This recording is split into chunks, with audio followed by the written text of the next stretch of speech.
Thanks for listening to Blondes in the Burbs. You can listen to this podcast on Spotify, Apple Podcasts, and YouTube. On May 8th, 2025, Foxborough's own Shawn Parker will walk into the boxing ring for a fight that is unlike others. He will be fighting to knock out cancer in honor of his brother Jeff and father Walter as part of the Haymakers for Hope charity boxing event. This event is dedicated to raising funds for cancer patients and their families. This incredible event supports those battling cancer by funding research, treatments, and support programs. The two of us have had the honor of growing up in Foxborough knowing Shawn and his family, and we are fortunate enough to have Shawn with us here today to talk about this event and what it means to him.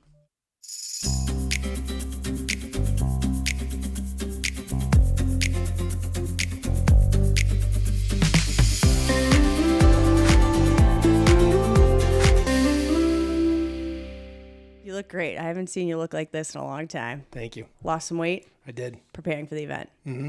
All right, so tell us about the event. What's going on? So Haymakers for Hope is a boxing event. It's run by USA Boxing, so it's a legit amateur fight. And what it does is it raises funds for cancer patients and treatments and research. All right, cool. And you're doing this in honor of? I'm doing this in honor of my brother Jeff and my father Walter. Okay, so tell us about Jeff and your dad. So my father had cancer, had stomach cancer back in probably like 2007, I think it was, 2006, 2007. Or actually earlier than that, 2004.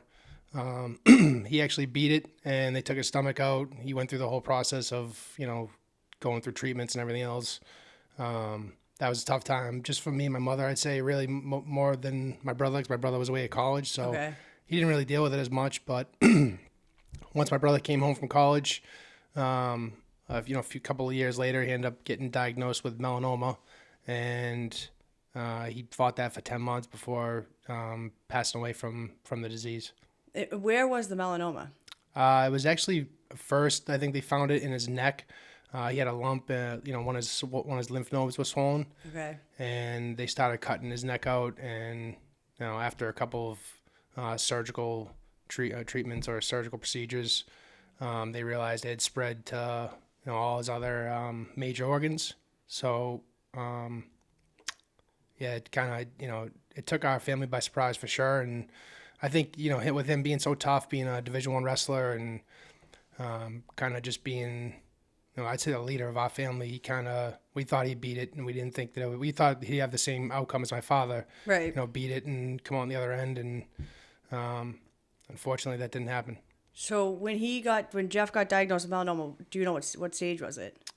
I believe it was stage 4. I could be wrong. As far as I remember, that's kind of what I remember. Okay. So now at this point, your dad had already had cancer and beat it. Jeff gets diagnosed. So what was that like hearing, now that your dad had already beat it, and to now hear that your brother has been diagnosed with cancer? Yeah, I mean, to be honest with you, I had the belief that, as long as we kept hope that he would beat it, just because he was so tough. Wrestling, I'm sure there's a lot of people out there that understand that it's a tough community, and it's not for the lighthearted, and people that go through that training and that kind of process of that sport, it makes people tougher on the other end. So I just thought that he'd tough it out and his body wouldn't fail him. It would be more or less, just the disease wouldn't be able to go up against him. It's my big brother Jeff, my hero. Just thought he'd come on the other end. Yeah, and he was so young too. How old was he? Yeah, he was 25 at the time. My older brother, I was 23, so we're 2 years apart. And I thought he'd beat it. It was something that we never really saw, and at the time, that he wasn't going to come through, on top. What do you do now to prevent? Because now you've had 2 people in your family, your immediate family, that have been diagnosed with cancer. So what do you do to make sure that you're, getting the right checks, and what do people out, all the listeners? So, my doctors right away put me through, a lot of tests, checking my body, and I actually had a small scare myself where on my ear there was some signs of early stages of melanoma. Wow. And so they started cutting my ear off, which at the time I was scared to death.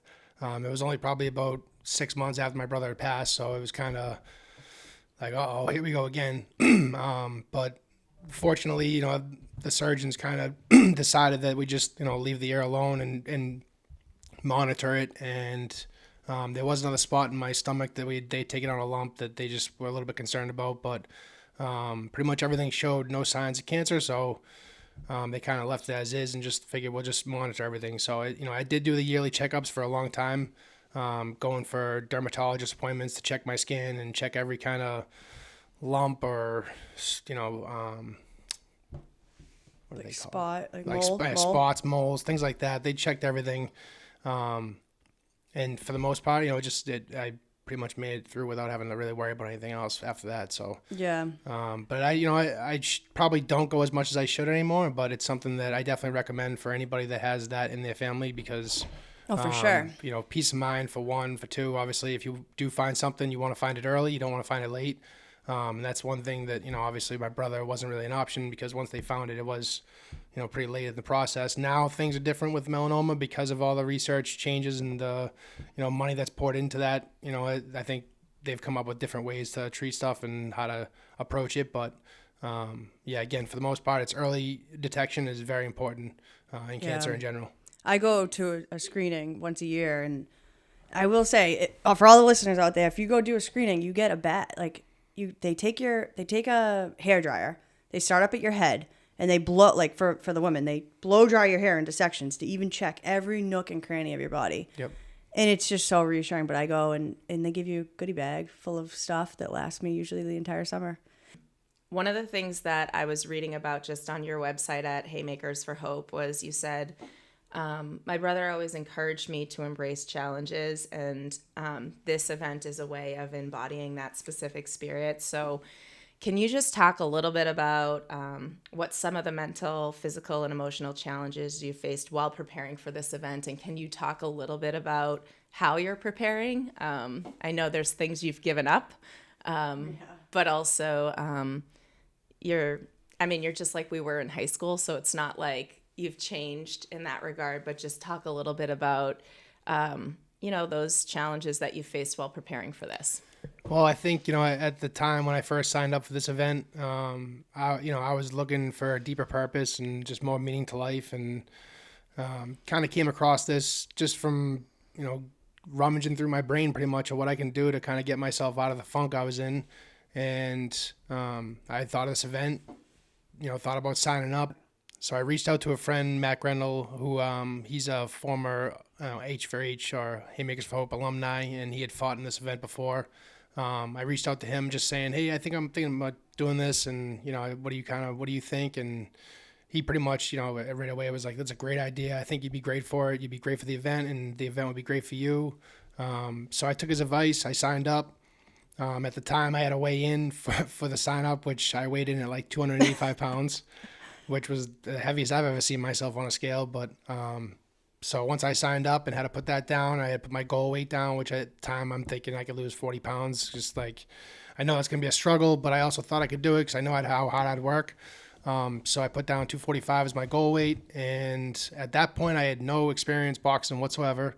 It's something that, I've loved combat sports and fighting, UFC, all that stuff for a long time. So it's something I thought, I would love to do.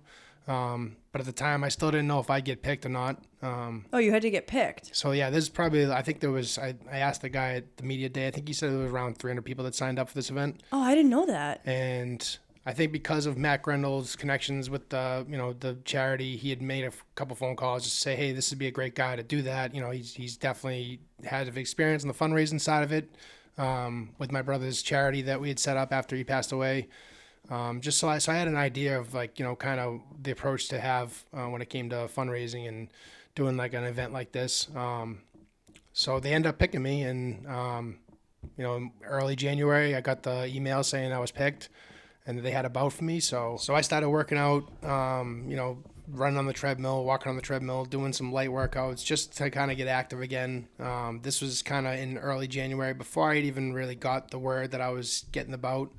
And then once I got word that I was selected, the work really started. I put a lot more work in. But before that, it was really about my group of friends that are really close to me. They all kind of had words of wisdom, support, and just kind of pushing me that you can do this, you can do this. And I think that was a huge part of my why of why I originally wanted to do it, and thought if these guys have supported me, then there's nothing I can't do. So, that was the initial kind of push for me to really get going.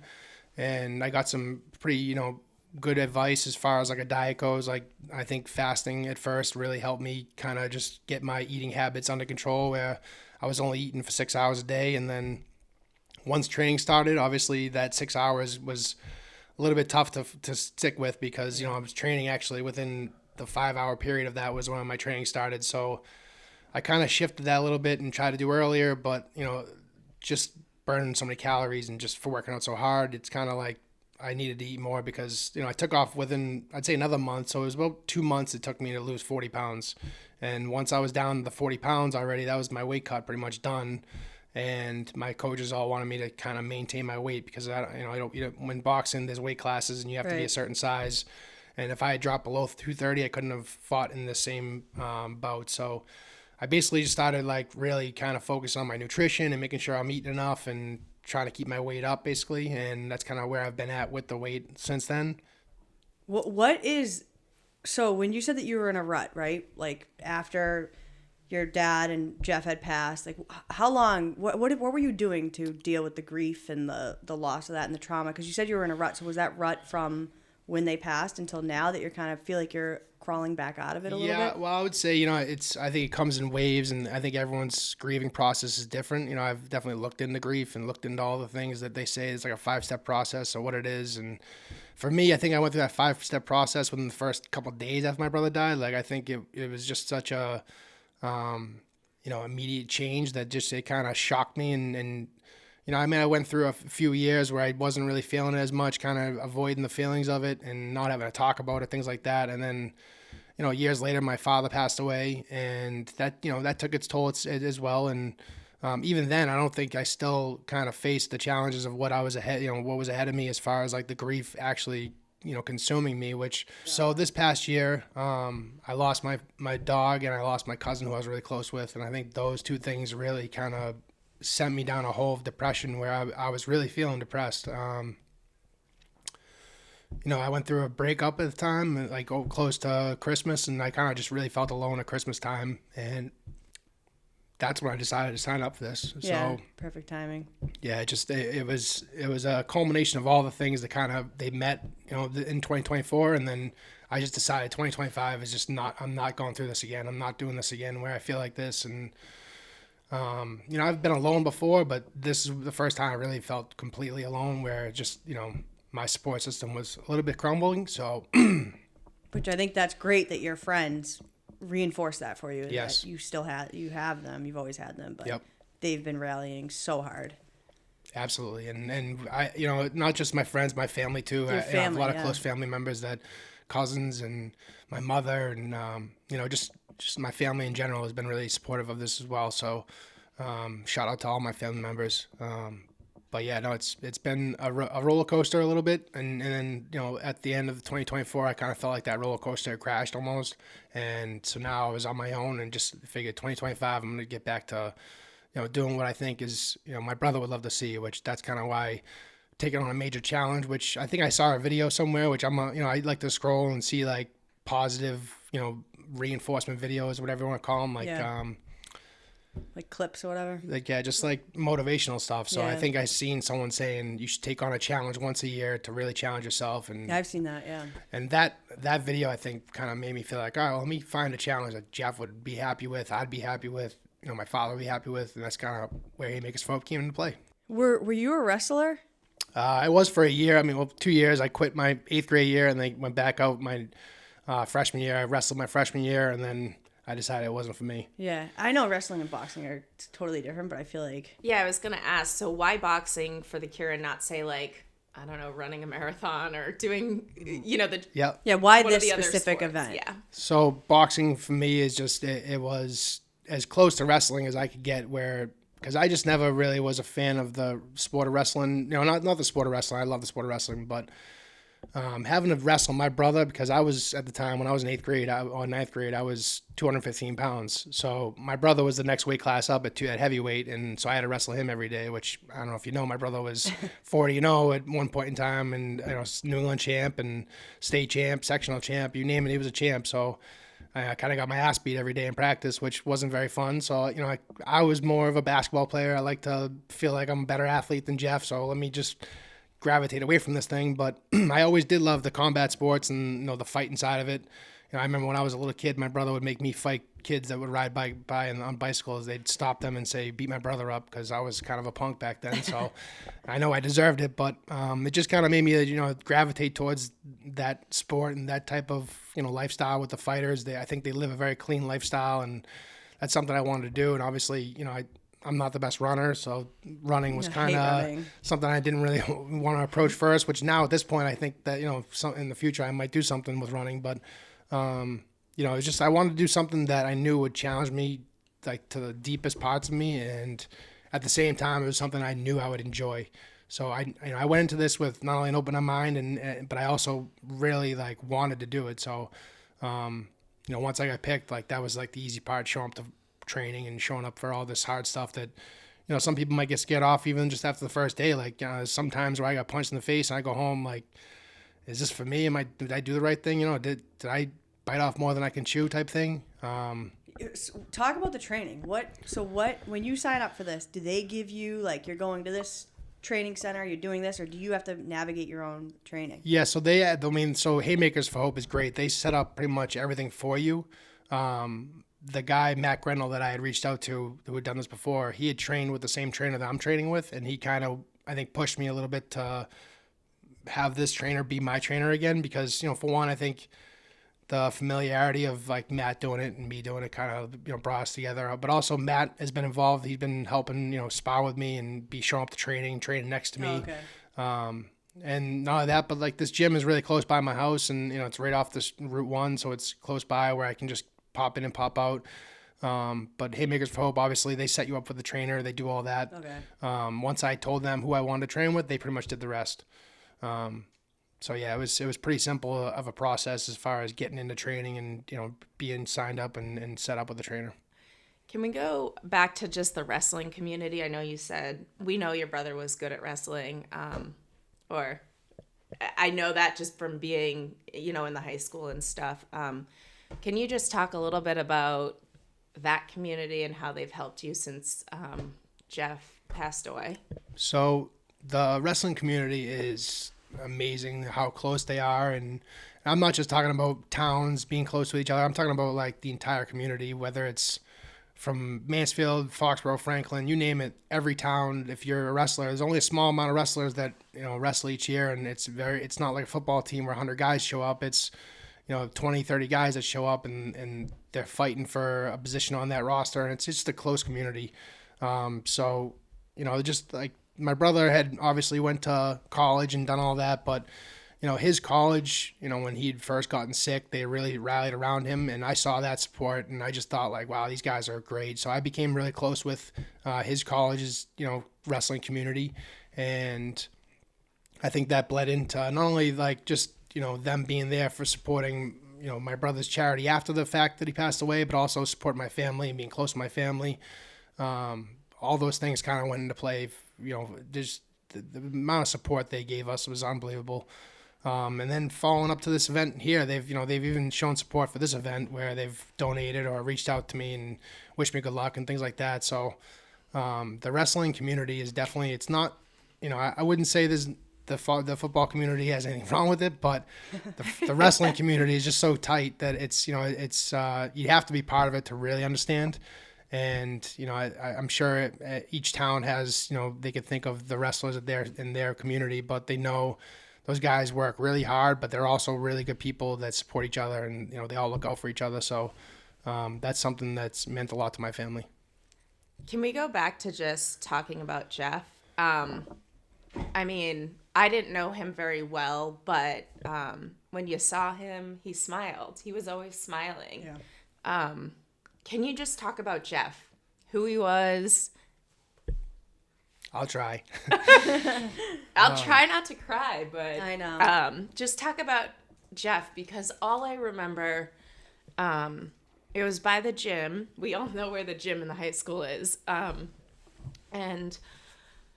like I said, I didn't know him well, but I always remember him smiling. And I thought about this when Jenna was like, let's do the podcast. According to the Cleveland Clinic, melanoma is the most invasive skin cancer with the highest risk of death.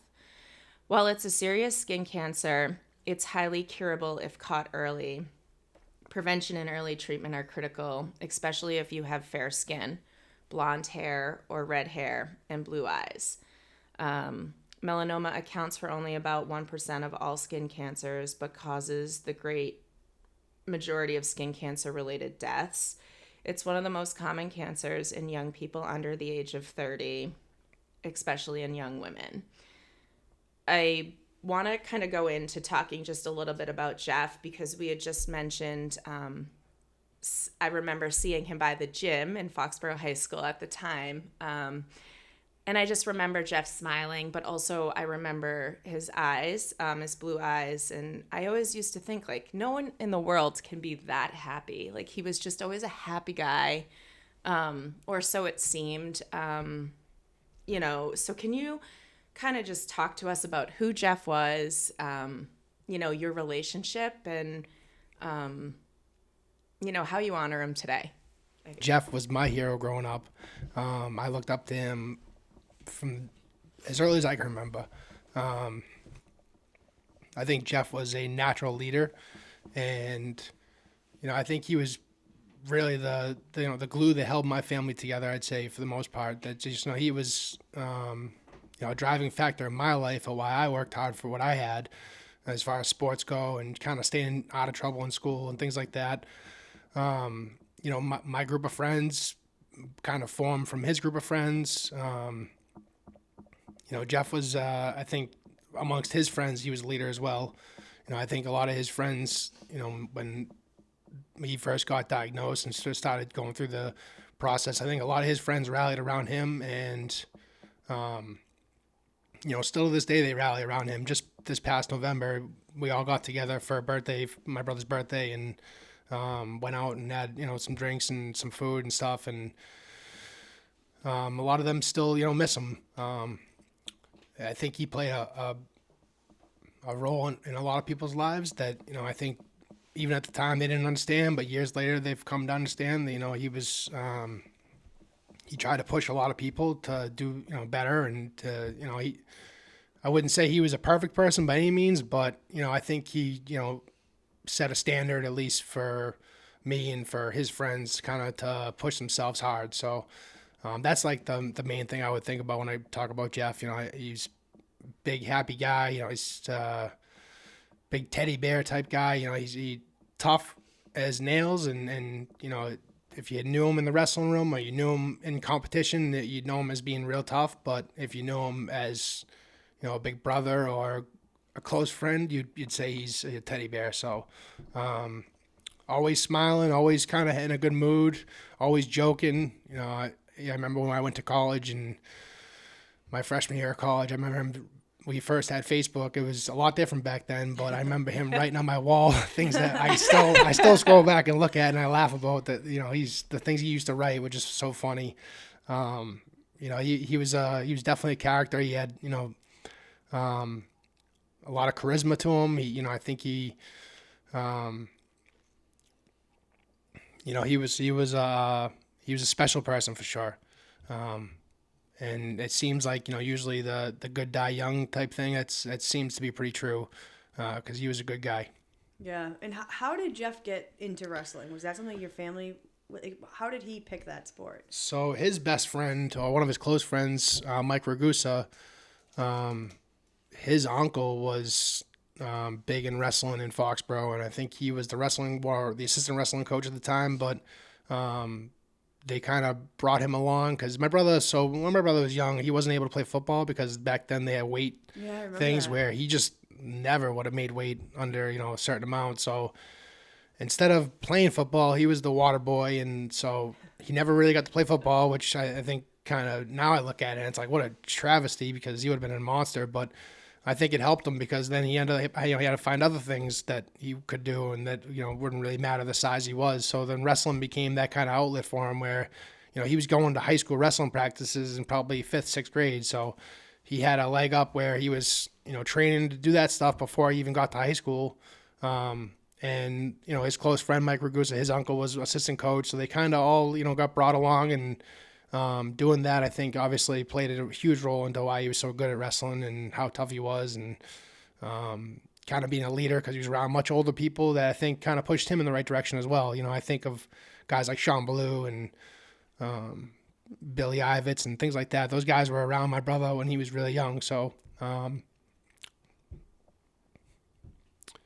I think it made a huge impact on his life, just being a leader and kind of, I think being a water boy and, again, being around older people, I think, that helped mature Jeff at an early age. So he didn't need that maturing factor or a maturing older brother to push him. He just was that, I needed that older brother to push me for sure. And I think that's God's plan for people, that he has a plan for people. And I think that was his plan for Jeff, was to mature him at a young age and have him guide me and guide other people.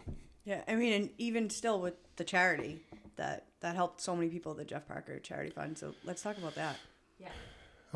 So my brother, when he passed away, my family had started, before he even passed away, there was a Takedown Cancer event at the University of Buffalo, which was, they had a wrestling match, and they basically had like a fundraising event during that match, which was called Takedown Cancer. And it was like every takedown that happened in that match, a certain amount of money got donated towards my brother. And, I think a lot of people show up for the event, and a lot of people put in donations, and Jim Kelly showed up for the event up in Buffalo, he's a big deal up there. It was a huge event. He raised quite a bit of money. I think it was like $130,000 or something close to that, maybe even more. And so, that was kind of, I'd say, the middle or almost towards the end of his, run against cancer. And so a lot of that money was still left once he had passed away. And I think, pretty much he had talked with my mother and pretty much kind of made it clear that he wanted to start a fund in his name if he was to pass away. And so the plan was pretty much to take that money and put it right into the Jeff Parker Charitable Fund, start that off. And that's kind of what we did. So pretty much everything my brother had went into that Jeff Parker Charitable Fund, which was, it was great at the time. And it's, I look back and it's like, it's such an honor to be part of. We helped a lot of families, a lot of children, because that was very important. My brother was going through cancer treatments. He basically, looked around at some of the younger kids, and I think that motivated him to not only get through it, but not feel sorry for himself, which a lot of times, I felt sorry for him. And he'd say to me, like, what do you don't have cancer. What do you feel sorry about? Like, I'm the one with cancer. Let's, don't feel sorry for me. And, that all kind of circled into us starting the charity. And then the charity lasted about 14 years almost. This past year, we pretty much decided we were going to end the charity. I think, COVID played a part in that kind of, even going 14 years is a long time for any charity. And so once we decided that, like, kind of the charity was going to end, that's when I kind of felt the need to pick something else up, which I think that's what kind of rolled me into this. When you claim victory, what is the first thing you will do after leaving the ring? Other than a blonde? No, I'm kidding. It could be a brunette as well. You never know. I would say that, the first thing I want to do is have not a cheap meal at that point. It's just going to be a great meal. I'd like to go out with all my friends and kind of celebrate where we're at. I would love a nice bacon cheeseburger. That's kind of like my thing. I just cannot wait. What has your diet been like? What are you eating? So, for the most part, it's just whole foods. Like, I really stick to a super high protein diet. That way I'm trying to maintain muscle and not kind of lose any of my strength when I'm losing weight, which at first, I fasted at first, and I think that helped really get my eating habits under control. But a ton of fruit, a ton of vegetables, steak, chicken, and that's about it. Eggs. I really kept it basic. I think the more basic it was, which I'm not a very good cook, so, cooking things isn't my forte, but if I got to boil some eggs, I can do that. That's easy for me. And I like that kind of food. I like plain stuff. I'm not really that picky of an eater, but really just being simple about it and trying to make what work for me. Because I understand that every body and everybody is different. Like, whatever works for people works for people. But what worked for me was being extremely strict, making sure that I wasn't, that fasting. I didn't break that fasting for about a month and a half before I even thought about breaking it. And for me, the hardest part was quitting smoking. Yeah. That was, I think, the biggest struggle for me, which I ended up doing. And, shout out to all my coaches at the gym, the trainers and stuff. And, I had some guys in there that knocked me around the ring quite a bit and gassed me out real early. And I thought, wow, I better get my health perfect for this, because these guys are whooping my ass. I'm going to get my ass whooped in front of everybody else. And I don't want to do that. That was one of the things that I think this entire time has pushed me is, I don't want to get embarrassed. I don't want to be knocked out, or I don't even want to lose, obviously. But, I definitely want to honor my brother in a way that I think he would be proud of. So working as hard as I possibly can is something that's very important to me. Yeah. I mean, do you think that the other people are training this hard? I feel like you are out there running and jumping rope, and you're putting. So I know, I'll be honest with you, I know all these guys are definitely training hard. I don't think you can get into a sport like this unless you are training hard. So out of respect to all of the opponents and all the people that are out there doing this, boxing is a very difficult sport, and I think you have to work hard to do this. Yeah. That being said, I'm treating this like I'm, in my eyes, I'm a pro athlete, and I am training as hard as I possibly can. I am all in. I wake up and I think about this. On my way to bed, I think about this. I've changed my sleeping habits. I've changed, everything I can possibly. Even the clothes that I wear, I've changed. I'm in gym clothes 90% of the day because I'm going to the gym in the morning. I'm eating right, and throughout the day, I'm gearing up for my training session in late afternoon, and then I'm going to my training session for about 3 hours every day.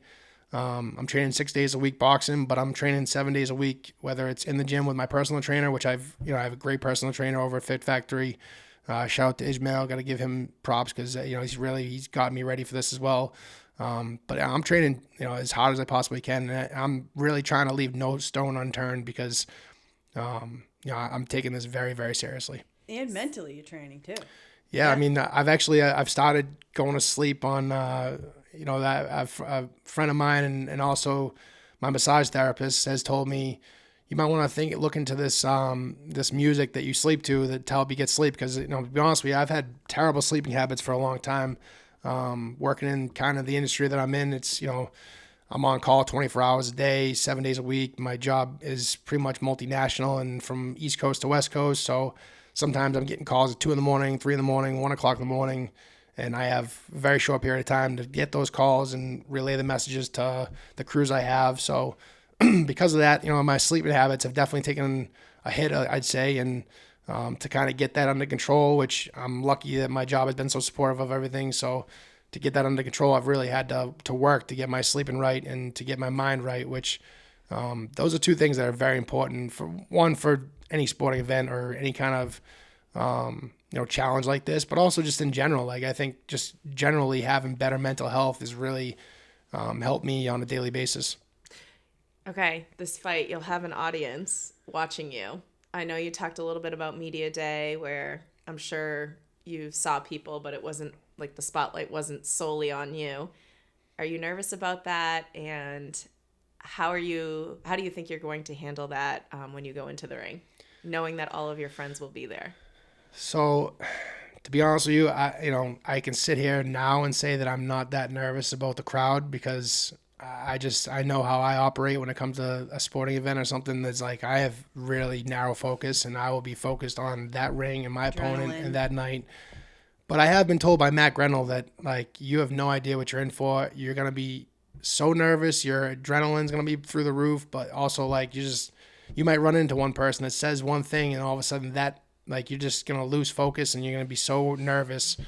And my coach, I think he's talked about how nervous I'm going to be and stuff. And again, to be honest with you, sitting here now, I don't think I'll be that nervous as far as my friends in the crowd and people in the crowd goes. But I'll tell you what, I don't want to let them down. So, that alone is pressure. But I think since the very get-go, I've kind of put the weight of the world on me on this. I feel like I'm honoring not only my brother and my father, but, a lot of dead relatives and past generations of my family that I think I'm honoring them doing this. So I feel like I'm putting, again, the weight of the world on me. And I think that pressure has helped me not only excel to get right and to get my weight right and to train hard, but also it's going to excel me fight night.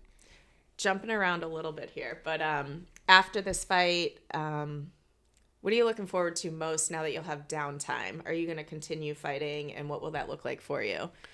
So, I mean, I'll be honest with you, after this fight's over, I do plan on, taking a short vacation, just kind of shake everything off and get right. I think, getting out in the sun and maybe like get on a beach somewhere and just kind of chilling out for a couple of days. And then my plan is to kind of get back into training again. I kind of want to keep it going and obviously not train 6 or 7 days a week as far as like I am now, but I do want to continue to train, kind of seek out, what other opportunities might be out there, what other kind of path I could have that, I think it's just, the challenge itself of training boxing and training for a fight like this, I think has been something that's been very healing for me, that, it's helped me kind of cope with everything. And I want to continue to do that. I don't want to go back in the opposite direction of where I was. And so to do that, I think, finding, like I said, one event or one challenge a year that I can really train for and, focus on, I think is something that I really want to do. I think, in the search for deeper purpose or deeper meaning, I think I've found something that, kind of resonates with me as far as like the fundraising side goes, which whether it's for fundraising for cancer or something else, like I just think that the philanthropic side of it is something I want to continue. So if I can mesh all those things together, I think that's what I'll do. I've talked with some other friends that I have that, I've said, hey, maybe we can run a 5K together, or maybe we can do a triathlon thing. There's a lot of other options out there and other things. And who knows, maybe I end up, working to help train somebody for Haymakers for Hope next. Maybe I help be part of their camp the way Matt Grenell's been part of my camp. So I think there's a lot of opportunities out there, and I'm hoping some more opportunities open. But as of right now, I'm going to keep it pretty open. I'm not going to settle on one thing, but I definitely want to continue boxing training, because I think that's something that for any guy out there that's struggling with, depression or just, feeling alone, I think if you go to a boxing gym and you sign up and you start taking those classes and you start realizing that everybody there is there for the same reason, that they're there to get better and they're there to work on something. And, I think it's the community of it all is something that is drawn me, to go back and to work harder. And, every day I show up, there's always one or two guys that for no reason whatsoever, other than they just want to say, you're doing a good job, give me a fist and say, you're doing a great job. And really, like, you look great, whatever it is, there's always someone in there that's doing that. So, that feels good. Especially when you feel alone in life, like, if you can find something to hold on to that's like make you feel better, then that I think that's a great thing. Yeah, a good community there, it sounds like. Absolutely, yeah. The last we looked at the time of this recording, you were about $8,000 to $9,000 away from your $30,000 goal. So actually, my initial goal was $50,000 that I put in, because when you fill out this paperwork for the Haymakers for Hope thing, you got to fill out all kinds of stuff, like what your goal is as far as how much you can raise, which the minimum is $10,000. Yeah. And I put $50,000. I thought I could raise, which I didn't. I'll be honest with you, I didn't really think I could do that. I mean, I like to think highly of myself, but I know $50,000 is a lot. I was actually nervous about even raising the $10,000, which I talked to Matt Grenell, and he was like, "Man, you can do it. You can do it. Don't worry. Why? You have a lot of people supporting you, and there's a lot of avenues that I think you can kind of hit up to see if they could help." So you're about a third of the way to your $30,000 goal. So we want all of our listeners out there to go to Shawn's page, which we will share a link, to help him get to his $30,000 goal. Jenna and I are very confident that you'll get there. We know that you will. We're going to make a donation on behalf of Blondes in the Burbs because... yeah, we're going to match the first $300. Yep. So we'll do that. I know that's not a ton of money, but we're going to do that, and we're going to try to get the audience, to really be engaged in this. So we will provide information on where you can buy tickets to the event, but also make a donation. Yeah, tell us where people can buy tickets and how they can donate. So you can, first of all, you can go to the Haymakers for Hope website, and if you browse events, you go down to the Rock and Rumble Boston event, which is the event I'm fighting in. You hit details, and then you can see all the fighters there. If you go down to my page or my face and my fighter bio, you click on View Fighter, and then you can donate through that. You can read my story about why I'm doing this. You can see how much I've raised, I'm pretty sure, on your end. And then, Yeah, it's kind of like the easiest way to do it, I'd say. And then obviously, you know, I have my social medias. On my Instagram, there's a link. On my Facebook, there's quite a few posts that have links on them. I'm going to be sharing a lot of stuff over the next month. I think this is going to be like a media blitz for me as far as, you know, I'm not really a big social media guy, but I'm starting to learn to be. I am now. Maybe I can take a few tricks. It's for a good cause for sure. So, it's something I'm more than willing to do. And buying tickets, where can you buy tickets? And so kind of the same places, you know, it's if you go to Haymakers for Hope, you click on that event, browse events, you go down to Rock and Rumble, you can purchase tickets that way. You can use my last name Parker as the code to unlock the tickets. Okay, and you get a percent. They put that towards your goal? Yeah, so any of the ticket sales that I get go towards my fundraising goal. Okay. And then... Yeah, get on there, people, because there's still some good seats left. I'm bringing out my old friend Kyle. So, yeah, Kyle, if awesome. you're listening, it's a Thursday, May 8th at 7.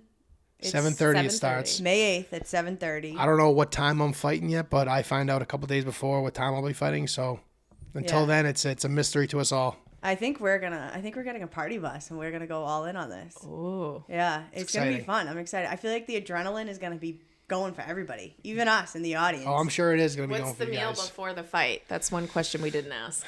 So, I'd say the meal before the fight is probably going to be very light because, you know, my football coach when I was in college, he always believed that a hungry lion hunts best when he's hungry. So, I like that. I'm going to stay hungry for sure. I'll eat my meal after we're done. You know, the fight's only 6 minutes long or... That's a long time. Yeah, I mean, it's not that. I mean, it isn't that long, but when you're in there, it feels like forever. But you know, I think I don't want to feel sick at all. I want to kind of feel like I'm in control of how my body's feeling. So I have one secret weapon that I'm saving that's part of my nutritional plan, but I'm gonna leave that out because I don't want my opponent to get anything on me. But I think for the most part, I'm gonna eat light. I'll probably have something early in the day, like, you know, probably around noon or 1 o'clock, and then I probably won't eat again until after the fight. Yeah, I also feel like too, like, because I've been on a health journey too, similar to you, not as intense, but I had a cheat meal the other day. I was like, oh, I want to go get candy. I haven't eaten candy in so long. My stomach hurt.